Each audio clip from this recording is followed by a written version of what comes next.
You're watching News 3 Now, live at 4, moving forward.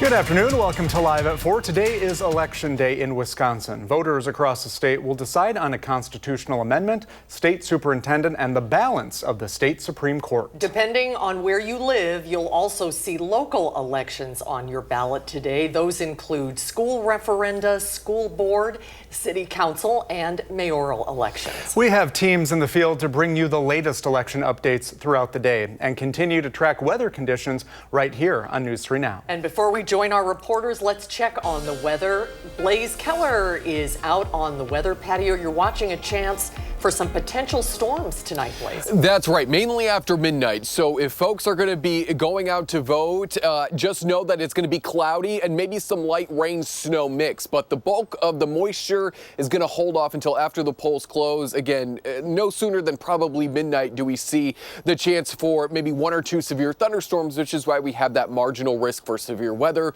through at least your morning commute on Wednesday. Tonight, we're looking at that rain snow mix at first, turning over to more showers and then eventually thunderstorms. So let's take a look at future track. We're going to watch as that rain and snow mix continues to make its way through parts of central and southern Wisconsin. So by about 9 o'clock, we're dealing with the rain and snow. As we go into the midnight hour, our temperatures start to climb. Through your morning commute on Wednesday, showers and thunderstorms, and some of those storms could produce some strong winds as well as some small hail. So keep that in mind as we're beginning to plan out our day tomorrow. And we could have 2 rounds of severe weather for your Wednesday. We're looking at another chance into the afternoon, but in the full forecast, I'll go into details about why we may or may not see severe weather Wednesday afternoon, and if we do, what threats could be here across southern Wisconsin. That's coming up later on in this half hour. All right, Blaze, thank you. First at 4, voting is well underway for the spring election. The polls opened at 7. They'll stay open until 8 tonight. It's going to be a busy day. Let's start with Ellie LaLiberte, who is live in downtown Madison to see how everything is going so far. Ellie? Yeah, hey Brady and Susan, we're at the Madison Municipal Building, and since we've been here for about 2 hours, we haven't really seen a line, but it's been a pretty steady stream of voters. Now's a great time to show you how this process will work when you come in to vote today. So we'll start off over here. This table over here is going to show you, it's going to make sure you're in the right ward, see if you're registered to vote. Then you'll head on into this election room over here. So I'll take a step out of the way so you can kind of see what's going on here. These 2 tables down here is if you're a registered voter. What they'll ask you to do is show an ID. That'll either be a valid driver's license, state ID, military ID, or passport. But if you're not registered to vote, don't worry. There's a table over here that will help you get registered. You'll fill out all your information, and then you'll come over to a table all the way over here. So that's where you get your ballot, pick it up, make sure you see all your information's correct. Then you'll come over here. That's where you'll actually fill out your ballot. Fun part of voting. You can get a sticker here or on your way out. And then over here is where you'll actually count your vote. So you'll tabulate it over here. Now, polls are open tonight until 8 p.m. as you guys said. And if you're in line at 8, make sure you stay in line. You'll still have a chance to vote. Now, our Meryl Hubbard is live on Madison's east side. So Meryl, how's it looking over there?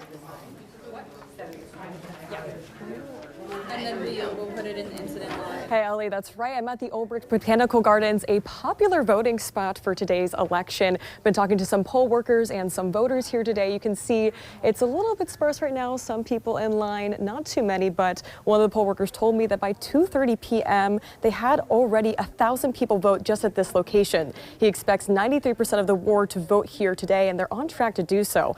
But to get all of those people in and out, it takes a team. What's some things that you guys keep in mind to make sure these things run smoothly? I know it's, it takes a lot more preparation than just coming in today. Having enough workers is a key thing, especially with processing the absentees. So the clerk's office has been great at getting enough people for the wards that are really heavy.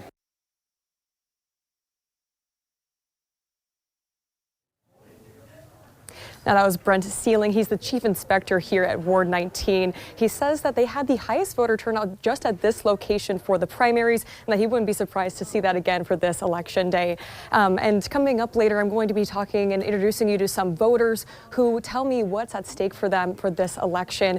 But for now, we're going to toss it over to Armand Rahman, who's out in Pewaukee. He's waiting for Brad Schimmel's watch party, the candidate for Supreme Court Justice. Armand, how's it going out there?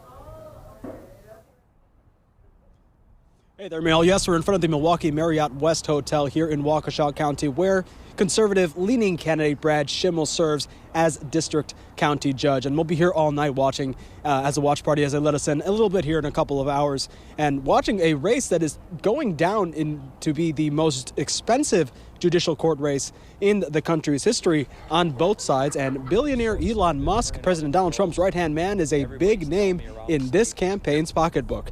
Take a look at this. Musk and groups linked to him have reportedly spent more than $17 million to boost Brad Schimmel in this race.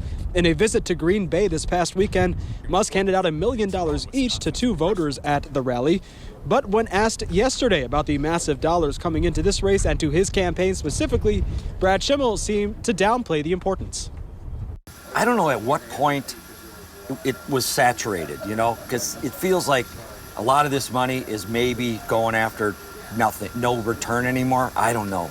I got in this race to run a 72 county race, to go meet voters everywhere. I had no idea this was going to end up happening this way. Schimmel has raised more than $12 million in total this campaign. And meanwhile, on the other side of this race, our Maddie Heimsch is in Madison following Judge Susan Crawford's campaign watch party. We'll toss things right over right now to her. Maddie, how's it looking? Hey, Armand, we are in downtown Madison at the Park Hotel waiting on Susan Crawford's watch party. Like you said, obviously has not started yet, but we've been following Crawford kind of around Madison so far today. She was at a polling place casting her vote in Madison this morning, having a meet and greet with UW students on campus earlier this afternoon. Now, like you were saying, this is the most expensive state judicial race in history. We've heard a lot about it, passing $100 million. Now, doubling the most recent record for the most expensive race, that one between Janet Protasewicz and Dan Kelly for a seat on this very court. Now, the top 3 financiers in this race, according to the Brennan Center, are the Crawford campaign itself, the Schimmel campaign itself, and like you said, Elon Musk's America PAC. But Elon Musk is also contributing to the race in other ways. Take a listen to what Crawford had to say here about his influence. Obviously, the involvement of Elon Musk specifically is something I did feel that I had to comment on, particularly when he started, engaging in shenanigans like paying voters to sign petitions and giving away $1 million to, obviously pre-selected people supporting my opponent. Musk is not the only big-name donor in this race. However, for Susan Crawford, we've seen big donations from George Soros and Illinois Governor J.B. Pritzker. So there's a lot of national money coming into this campaign, and we're going to bring more on the national attention that's really been pouring into the state for this race that ends here tonight. So I'm going to send it back to you guys in the studio, reporting live from downtown Madison's Park Hotel. I'm Maddie Heimsch, News 3 Now. Well, thank you, Ellie, Merrill, Armand, Maddie. Did I get them all? I think so. We have quite the team out there. Thank you, everyone. Well, in other news, a student hospitalized after the Abundant Life Christian School shooting is back in critical condition. That's according to UW Health. The student was one of 6 people injured in the attack. 3 people, including the shooter, died. Right now, the student's family is asking for privacy at this time. Well, next on Live at 4, it is the first big test at the ballot box since the November election. What's at stake tonight as voters head to the polls? Political analyst Brandon Scholes joins us when Live at 4 continues.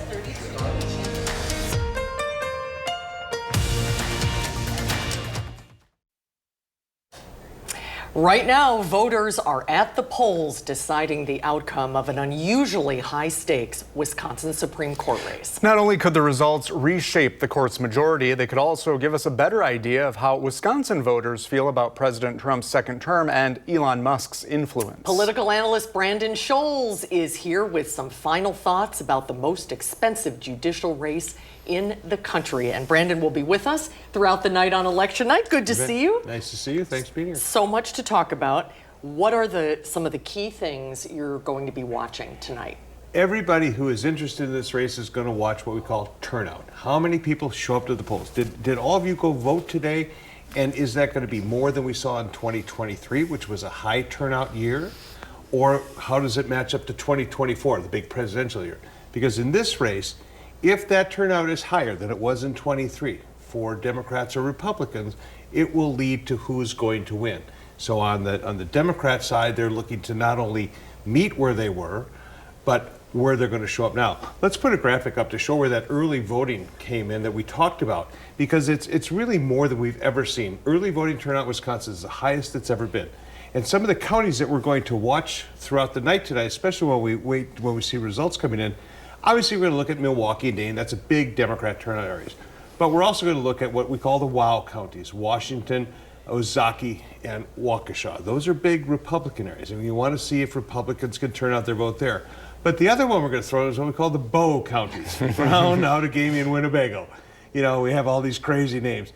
That's significant because that, too, a strong Republican turnout. And guess who was in Green Bay on Sunday? Elon Musk. So did that have an impact? But as you see our graphic here and look around the state, all those red counties, those are Republican counties that have had an early turnout vote. So we want to see if those are new voters or people who typically voted and made up their minds. We know that it's a higher turnout, so we're watching to see how that matches up. This is going to be kind of a chess game because Democrats have their counties that they need to turn out votes. Republicans have their counties to turn out. So we're hearing anecdotal stuff. We're hearing things like, oh, Washington County's up and Milwaukee's up, but that's all very early stuff. And as you saw from the watch parties earlier, nobody's there yet. You hope they're out voting. So we're going to kind of watch to see how that goes. Yeah, and even though there have been several other billionaire donors, somehow along the way this has kind of become Elon Musk's race, even though it is about the people of Wisconsin. But that's one defining moment. What do you think are some other defining moments of this campaign? You know, the Musk piece is really important because Musk is kind of the foil here. I mean, he could potentially help Brad Schimmel, but in the same respect, he could aggravate Democrats who, are upset about the Trump victory last November. He might incentivize those folks to go vote. So Musk has a role in all of this. The Trump endorsement had a role, but the Crawford campaign is certainly working to turn out their supporters who they may take this opportunity to vote against Schimmel, voting against Trump. But what it really goes to is this is a nationalized race now. This is not just, here in Wisconsin we're watching this. You can't turn on any news channel, especially of politics, and find out that Wisconsin is not in the story. We are the story. And if this happens, regardless of who wins tonight, there will be a story tomorrow about what that meant for the president, what that means for our courts, what that means for the governor, what that means for the legislature. It is a multi-impact race that this opportunity doesn't come along very often, especially in other states. So the eyes, again, are on Wisconsin, just like they were last November. What happens here has significance elsewhere, too. It's going to be a very exciting night. You're going to be with us all night long with our political reporter, Will Keneally, giving much appreciated insight into what we're seeing. Thanks for being on board. Thanks for having me. See you later. Thank you very much. And of course, not only do we have an election day, we are looking at some alert day conditions. Perfect timing, right, Blaze? Yeah, I mean, I think in November we were also tracking the chance for some severe weather too. Thankfully, that didn't amount to anything. And it looks like the severe weather chance on Wednesday is going to hold off until the afternoon. We have 2 rounds. We talked about the first round at the top of the show. That's going to be in the morning hours through your commute, with wind and hail being the main threats. And new this afternoon, that enhanced risk is now limited to just extreme northern parts of Illinois. Previously, it was into parts of southern Wisconsin. So we've kind of pushed back the severe weather threat. Still looking at a slight and a marginal risk for severe weather, and it's all conditional. So what does that mean? It's going to be based as to whether or not the morning mess and the morning clouds get out of here. If they can get out of here by the late morning or at the latest, the early afternoon, we will have a better chance for severe weather come Wednesday late afternoon, early evening. Based on future track, this doesn't look good for severe weather later in the day because these showers will take all of the necessary ingredients and use them, and we won't have enough time to re-put them back into the mixing bowl for the severe storms to potentially use later in the afternoon. But if we don't see cloud cover, if we don't see cloud cover, then we do have that chance for severe weather into the afternoon hours because we're going to have a lot of the necessary ingredients. We'll have the warmth, we'll have the moisture, we'll have some of that lift, that atmospheric lift to push those showers and thunderstorms up, as well as a little bit of rotation, which is why we have a large portion of our viewing area underneath the chance for an isolated tornado, as well as strong winds.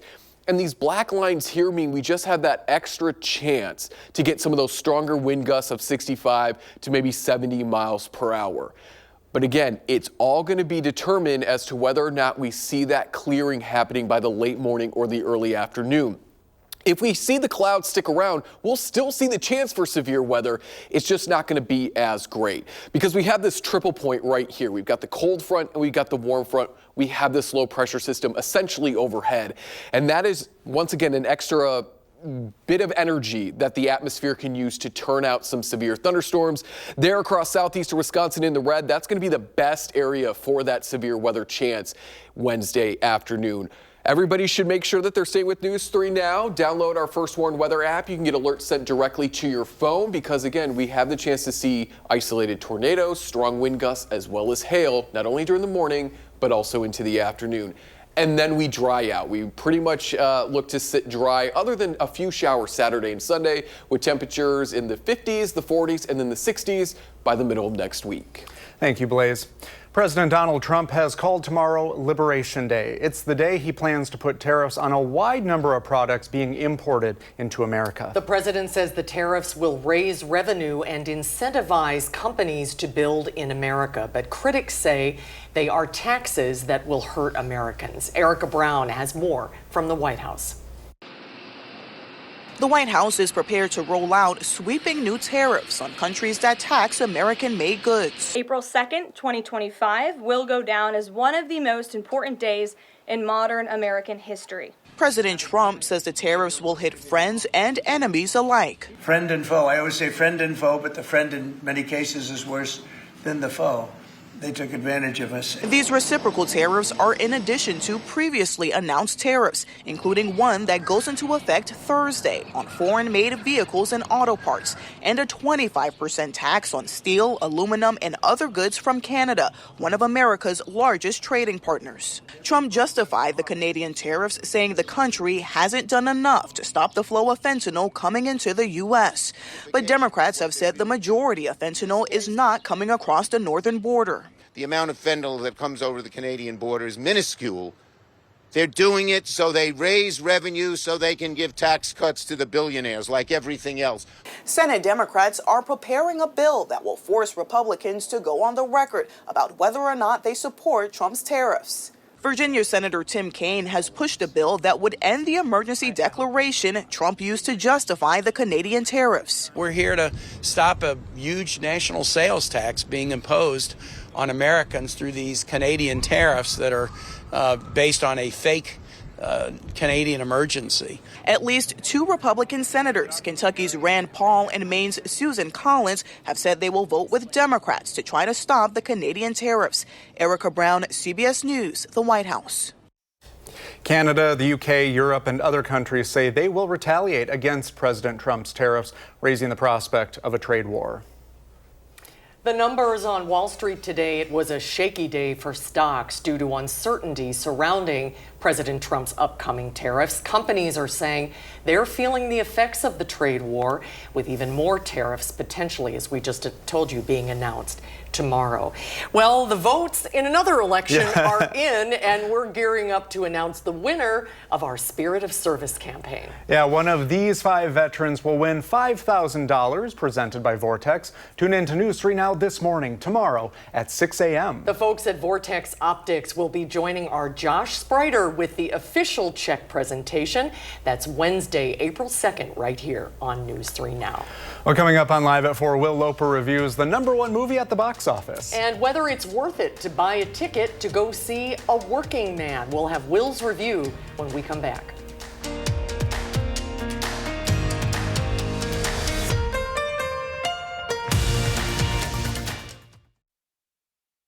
All right, in another big battle today, in the battle of Jason Statham versus Snow White. Never thought I'd say that. One conquered the box office and the other took a snooze. Here's film critic Will Loper's review of the new movie showing on the big screen.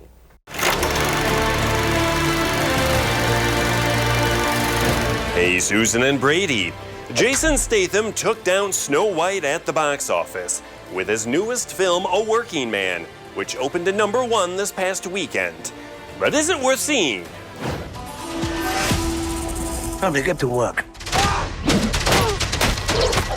Jason Statham has cornered the market on beat-em-up action movies that have his job as the title. including the transporter, the mechanic, 2024's The Beekeeper,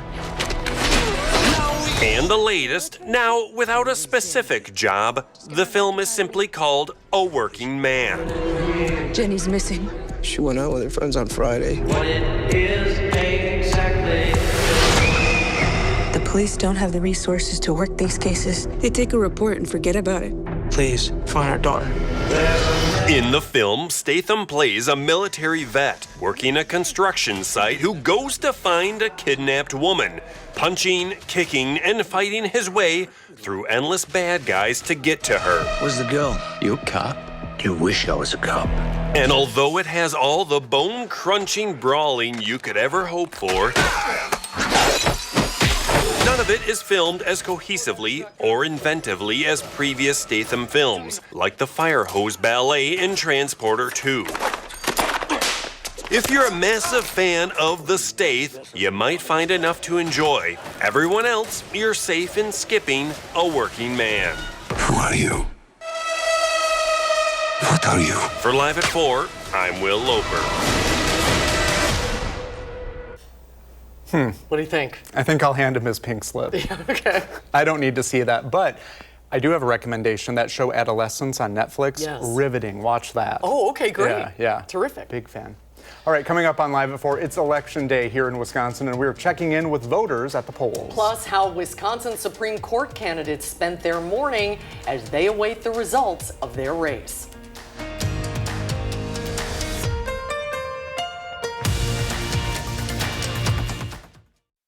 Has approved the first new drug in a new class of antibiotics for treating urinary tract infections. It's the first time that's happened in nearly 30 years. UW Health's Dr. Jeff Potoff is here for his weekly visit. Nice to have something besides politics to talk about today.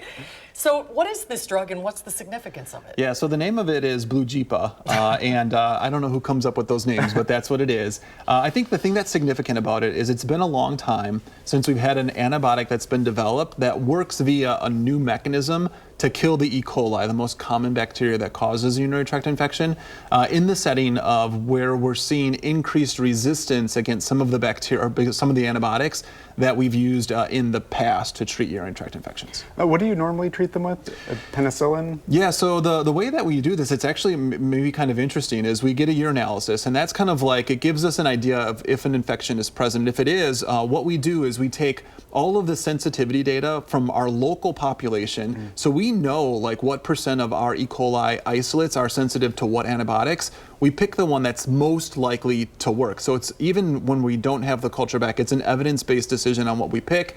Then we send that specific person's culture or urine for culture, and we learn what bacteria is it, is it E. coli, and what is it sensitive to. And if we guessed right, we're like, great, nothing to do. If we guess wrong, we call the patient, we say, hey, you know, that Bactrim we put you on, that's not going to work. We're going to send a new prescription to your pharmacy. But sometimes nothing that we have works. Then the only option is, do we admit them to the hospital for IV antibiotics, which seems excessive, or do we use something like Blujepa, which is going to be more expensive, but might be an oral option that they can take at home. UTIs are relatively common, right? But they can be potentially dangerous for older people.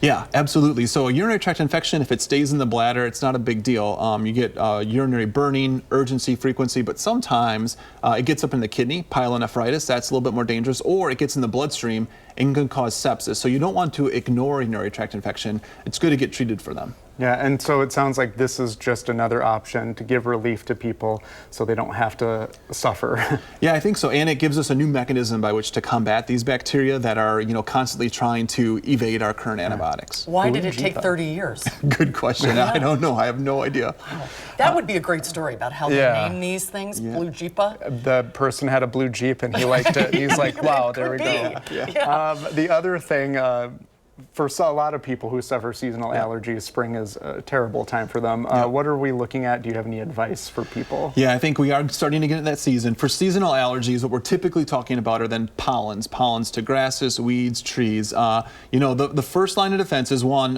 avoid it if you can. That's easier said than done, but try not to expose yourself to things you know you're allergic to. The second thing is our first line treatment is actually nasal irrigation, so like neti pots. Everyone's going like, oh my God, that's gross. I don't want to put saline through my my nose and have it come out the other side. I agree, it's gross, but it's pretty effective.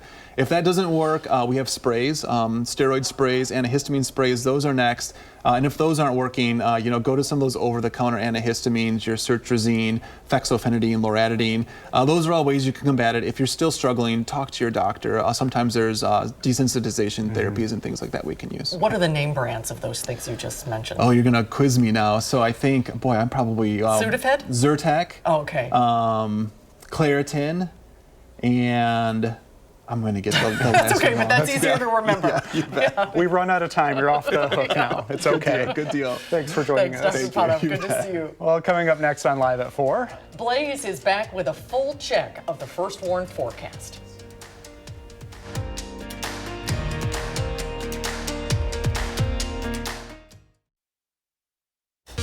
As if Election Day weren't enough, we are also gearing up for some alert day conditions in our forecast. Here's meteorologist Blaze Keller. That's right. Thankfully, the severe weather holds off until the morning hours on Wednesday and then potentially a second round into the afternoon hours on Wednesday. We're looking at 2 chances for severe thunderstorms. The morning thunderstorm activity is going to be during your morning commute, with strong winds and hail being the main threats. In the afternoon, it's going to be conditional if we can move all of that morning mess out by the time we go into the late morning, early afternoon, which is why we have a slight and marginal risk for severe weather. Earlier this afternoon, that enhanced risk was into parts of southeastern Wisconsin that has since been pushed further into the Chicagoland area.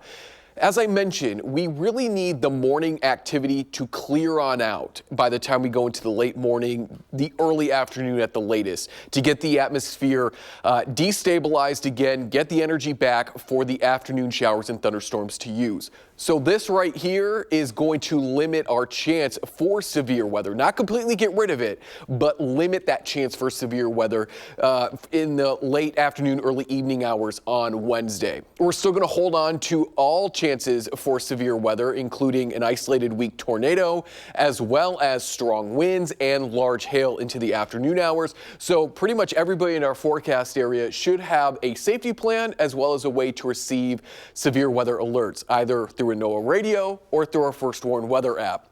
Strong winds and large hail are going to be our 2 greatest threats, but again, we can't rule out an isolated weak tornado. But if we don't clear out the cloud cover by the time we go into the late morning, at the very latest, the early afternoon, even with all of the necessary ingredients for severe weather, that cloud cover is going to lower our chances. It doesn't get rid of it completely, but if we see more sunshine, that's only going to increase our chances for severe weather. So if you want those thunderstorms, you want the clouds to move out of here. If you don't want severe weather, you want the clouds to stick around. Of course, we will keep you updated throughout Wednesday as we got 2 rounds of severe weather. So stay with News 3 Now. We'll keep you updated. And then after that, we dry on out. Other than a few showers this weekend, we stay pretty much dry from Thursday all the way through the end of our following work week.